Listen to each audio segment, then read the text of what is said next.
How y'all doing, YouTube family? This is my nightly vlog, nightly motivation to get you through the hard days. This is what I was reading. I was reading a book by Dominic Mann, Self-Discipline, and it's really deep. I just want to explain to you what I didn't really learn from it, right? He said in the book that a lot of Navy SEALs go off the 40% rule, right? Saying that whatever you give in life, you got 60% more to give. We put limitations on our life to where we think that we're done. We'll have a bad day at work. We'll have a bad workout. We'll have a bad relationship. We'll have a bad just morning, and we'll just take that into our whole morning. We'll take that into our whole day, not knowing that that's only 40% of what we are capable of doing. And it made sense because I really started thinking about it like, damn, how many times have I been dead tired and then I get off of work or something and then I got all the energy in the world. So I was like, damn, maybe I could have been maybe giving a little bit more. But then it goes back to something else that he was talking about in this book, that a lot of the Navy SEALs, the higher leadership used to tell it like, less command, whatever, I don't know exactly how to say it, but, the people under them. Like, you got to know your why. Why are we doing this? A lot of times when we work these jobs, right, we just feel like we're a clog on the wheel, like a hamster on the wheel type. We come to work, we just do our 8 hours, 9 hours, and we go home. And it's like there's no purpose in it. That's why we can't never really do a real terrific job at it, because we don't have no purpose in what we're doing. That's why I started this YouTube channel. I wanted to find me something that I got purpose in my life to do. Like I say, man, reading this fundamental, I was reading this book. And it's deep, though. It had other little lessons, though, about breathing techniques, about having laser focus, how to just focusing on something and not being distracted about anything else, about their psychological, tests that they used to do, about how they got through it.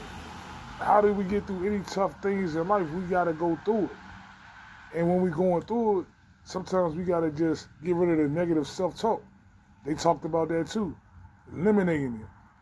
Learning how to change it from a negative to a positive. Like it said that we have, the average person has 800 to 1,500 words in their head every minute or whatever, And I was like, damn, it be so much negative reinforcement because we've been brainwashed. That's what I was going back into yesterday with the Matrix. We living in the Matrix now because it's like everything is backwards. The bad are doing good, the good are doing bad, and it's like there's no end in sight. But I was just thinking about that. Like I say, get my little hour reading and I just thought I'd come to y'all with that, and just say, a lot of times when we going through things, sometimes we got to change our perspective. If we're going to leave a job or if we're going to leave a relationship, we got to understand that that's not going to just automatically solve all our problems. Sometimes we got to start putting the focus on ourselves. Another thing that it was saying, right? They take this mantra, right, that everything is on them. Like, they take full responsibility for everything, Like, they don't blame anything if a mission go bad or if something go bad, if a training go bad. They say it's on me. They take full responsibility. Even if it's unforeseen circumstances, they can't control how something else happens, but they can control how they react to it. A lot of times, things that happen in our life, right? And we'll feel like we being misused or mishandled, and it'll make us have a lot of resentment. And then that resentment clouds our emotions. Once we get control of our emotions, things can start to do better. It's hard. I dig it. It's hard when you go to work, right? And you got a manager that's on your back and just constantly trying to disrespect you or belittle you or try to undercut you any chance he get, and then try to play stupid like he don't know what he doing. And then it's like, we got to just sit there and accept that. But really, I had to really change it when I was reading this, right? You can't control what somebody else do. Only thing that you can control is how you respond to it. So even when I get my next job, right, I'm going to take that principle in account. Like, I can't control if somebody's an idiot or they immature, they goofy or whatever going on with them. All I'm going to do is come do my hours. I'm going to go home. I'm going to keep a good body language. He was talking about that too. Your body language dictates your mind, dictates your whole aura. If you got a slouching body language and you got a slouching demeanor, you're going to have a slouching work ethic. You're going to have a slouching mentality. You know, it's deep, though. It's like, it's really a deep book. He's really a good author, man. I was surprised when I started reading it because the book ain't really that big, but it had a lot of little information in it. I still ain't finished. I'm probably 80% done the book now. But it had me really thinking about, like, life in a little bit of a different, like, perspective, you know? Like, to say that, you know, bad things do happen sometimes, and a lot of things that bad do happen, we can't control that happening. But by that do happening, we got the right to change how we look at it.